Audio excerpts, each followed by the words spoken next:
Hello everyone, this is Megha Sharma. Welcome to Omega Tech Ed. आज की video में हम डिस्कस करेंगे प्रैक्टिकल नंबर 7।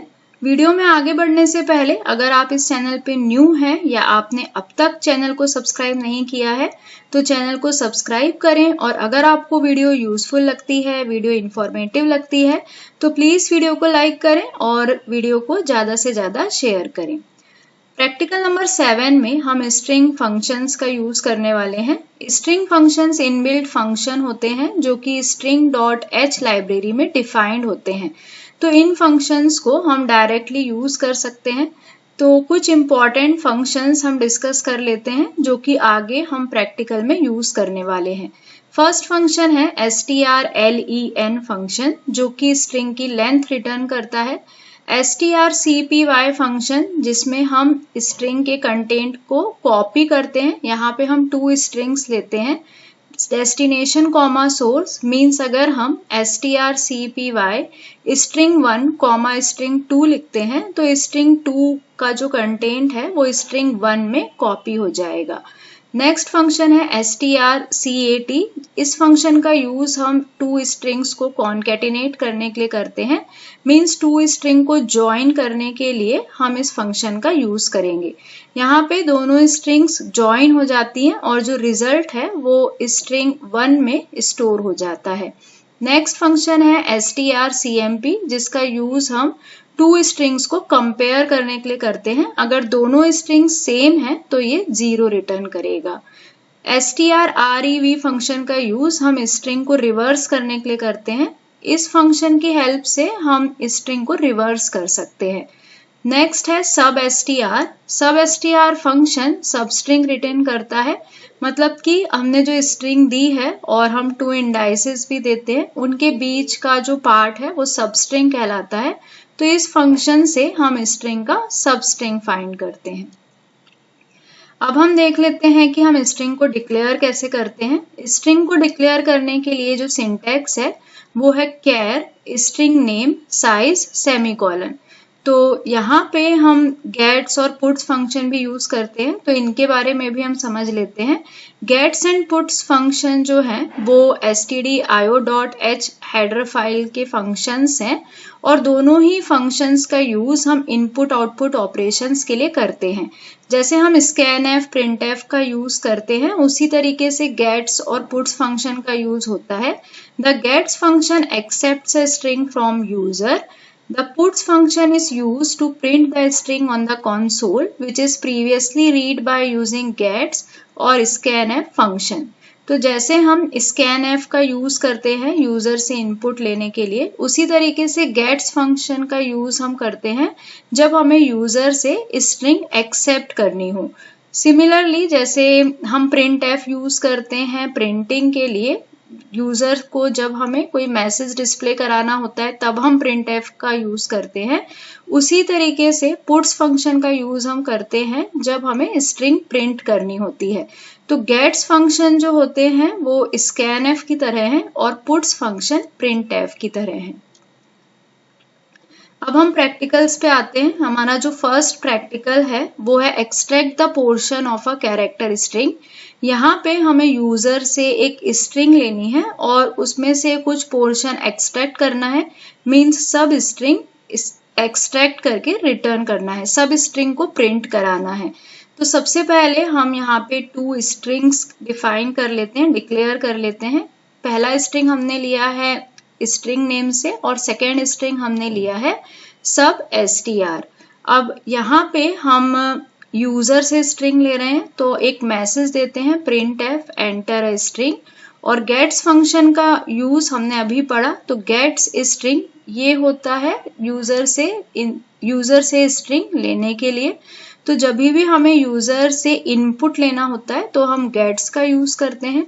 तो वैसे ही हमें यहाँ पे यूजर से स्ट्रिंग लेना है तो हम गेट्स स्ट्रिंग लिखेंगे। उसके बाद हमें यहाँ पे यूजर से position and length of substring चाहिए, तो एक मैसेज हम printf में दे देते हैं enter position and length of substring.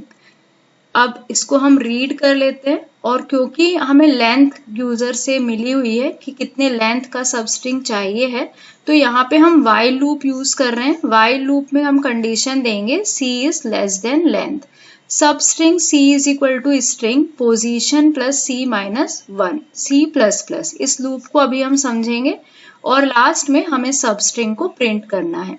अब हम एक एग्जाम्पल लेते हैं और एक एग्जाम्पल से इसे समझेंगे। सपोज यूजर ने जो स्ट्रिंग एंटर की है वो है प्रोग्रामिंग, और स्ट्रिंग जो होता है वो सीक्वेंस ऑफ कैरेक्टर्स होते हैं जो कि एडजेसेंट मेमोरी लोकेशन में स्टोर्ड होते हैं और नल कैरेक्टर से टर्मिनेट होते हैं। तो सेम जैसे एरे में एलिमेंट स्टोर होते हैं उसी तरीके से यहाँ पे कैरेक्टर स्टोर होते हैं, और यहाँ पे भी इंडेक्स जो है मींस स्टार्टिंग जो है वो 0 से होती है।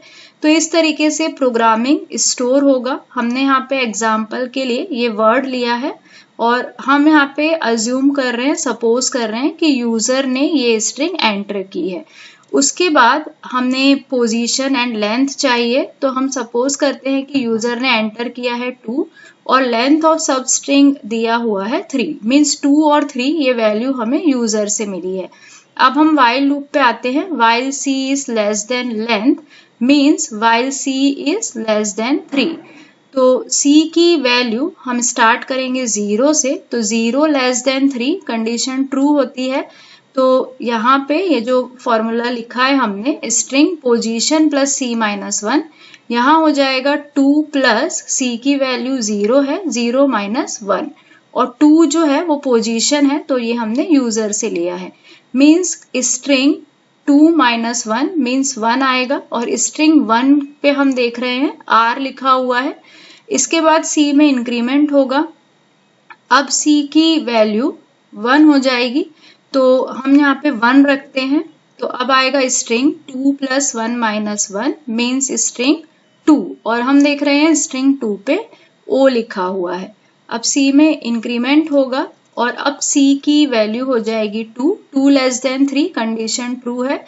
तो अब हमारे पास आता है स्ट्रिंग 3 और हम देख रहे हैं कि स्ट्रिंग 3 में g लिखा हुआ है। उसके बाद c में इंक्रीमेंट होगा और अब c की वैल्यू 3 हो जाएगी, तो कंडीशन फॉल्स होगी क्योंकि 3 लेस देन 3 नहीं है।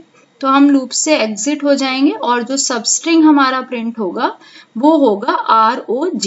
इसका मतलब ये है कि यहाँ पे हम यूजर से पोजीशन लेते हैं, तो पोजीशन 2 थी, तो 2 से हमने स्टार्ट किया है, तो देखेंगे हम कि सेकेंड कैरेक्टर इसका R ही है, और हमें सबस्ट्रिंग की लेंथ 3 चाहिए थी, मतलब 3 कैरेक्टर चाहिए थे, इसीलिए आउटपुट में हमें ROG मिला है। तो इस तरीके से ये प्रोग्राम होगा। अब हम इसे रन करके देख लेते हैं। सेम कोडिंग हमने यहाँ पे C में लिखी है, तो प्रोग्राम को हम रन कर लेते हैं और इस बार हम कोई और स्ट्रिंग एंटर करके देखते हैं। हम यहाँ पे लिख रहे हैं इंफॉर्मेशन टेक्नोलॉजी, और इसके बाद हमें पोजीशन और लेंथ चाहिए, तो पोजीशन हमने दिया है 13 और लेंथ दिया है 11। तो हम देखते हैं कि हमें सबस्ट्रिंग मिला है टेक्नोलॉजी, क्योंकि टेक्नोलॉजी में 11 कैरेक्टर हैं। तो इस तरीके से हम किसी भी स्ट्रिंग से सबस्ट्रिंग फाइंड कर सकते हैं। नेक्स्ट प्रैक्टिकल में हमें फाइंड करना है कि जो स्ट्रिंग है वो पैलिंड्रोम है या नहीं। स्ट्रिंग पैलिंड्रोम है या नहीं ये हम ऐसे चेक करते हैं कि अगर कोई स्ट्रिंग रिवर्स में भी सेम रहती है तो हम उसको पैलिंड्रोम स्ट्रिंग बोलते हैं। जैसे कि DAD डैड लिखा है, तो इसको हम रिवर्स भी कर दें तो भी DAD होगा। तो इस तरह के जो स्ट्रिंग्स हैं उन्हें हम पैलिंड्रोम स्ट्रिंग्स बोलते हैं। तो सबसे पहले हम यूजर से स्ट्रिंग ले लेंगे और गेट्स फंक्शन का यूज हम करते हैं जब हमें यूजर से स्ट्रिंग लेनी होती है। यहाँ पे हमने 2 स्ट्रिंग्स लिए हुए हैं, स्ट्रिंग और एक कॉपी str कॉपी स्ट्रिंग, क्योंकि इस स्ट्रिंग को हम एक और स्ट्रिंग में कॉपी करने वाले हैं। तो सबसे पहले तो हम यूजर से स्ट्रिंग ले लेते हैं, फिर जो स्ट्रिंग हमने लिया है उसे हम दूसरे स्ट्रिंग में कॉपी कर लेते हैं। उसके बाद फर्स्ट स्ट्रिंग को हम रिवर्स कर लेते हैं और नेक्स्ट स्टेप में जो दोनों स्ट्रिंग्स हैं उन्हें हम कंपेयर करते हैं। तो अगर रिवर्स स्ट्रिंग और जो हमने स्ट्रिंग पहले लिया था कॉपी str में जिसे रखा था वो अगर सेम होते हैं तो हम बोल सकते हैं कि हमारा जो स्ट्रिंग है वो पैलिंड्रोम है। तो एक एग्जाम्पल से हम इसे समझते हैं। हमने स्ट्रिंग लिया हुआ है और कॉपी str, ये दो स्ट्रिंग हमने लिए हुए हैं। सपोज हम अज्यूम करते हैं कि यूजर ने स्ट्रिंग एंटर किया है मैडम। अब हमें इस स्ट्रिंग को रीड कर लेना है और उसके बाद हमने लिखा है strcpy copy str comma string, मतलब इस स्ट्रिंग की वैल्यू को हमें कॉपी करना है कॉपी str में। मीन्स कॉपी str में अब वैल्यू आ गई है मैडम, क्योंकि हमने इस वैल्यू को यहाँ पे कॉपी कर लिया। उसके बाद स्ट्रिंग में जो वैल्यू है हमें उसे रिवर्स करना है। तो जब हम strrev फंक्शन इस स्ट्रिंग पे अप्लाई करेंगे तो ये स्ट्रिंग रिवर्स हो जाएगी। तो ये स्ट्रिंग रिवर्स हो गई। अब इसके बाद हमें दोनों स्ट्रिंग्स को कंपेयर करना है। मीन्स कॉपी str में जो स्ट्रिंग है उसे हमें कंपेयर करना है जो स्ट्रिंग में स्ट्रिंग है। तो दोनों स्ट्रिंग अगर सेम होती हैं तो n की वैल्यू 0 होगी और हम बोलेंगे कि स्ट्रिंग पैलिंड्रोम है। तो क्योंकि यहाँ पे ये दोनों स्ट्रिंग सेम है तो आउटपुट आएगा स्ट्रिंग इज पैलिंड्रोम। अगर दोनों डिफरेंट होते तो आता स्ट्रिंग इज नॉट पैलिंड्रोम। अब हम इसे प्रैक्टिकली परफॉर्म करके देखेंगे। सेम कोड हमने C में लिखा है। अब हम इसे रन कर लेते हैं और यहाँ पे हम यही स्ट्रिंग डाल रहे हैं क्योंकि यही स्ट्रिंग पैलिंड्रोम आती है। कोई और स्ट्रिंग अगर हम डालते हैं तो वहां पे आएगा string is not palindrome. Next function में हमें strlen और strcmp फंक्शन का यूज देखना है।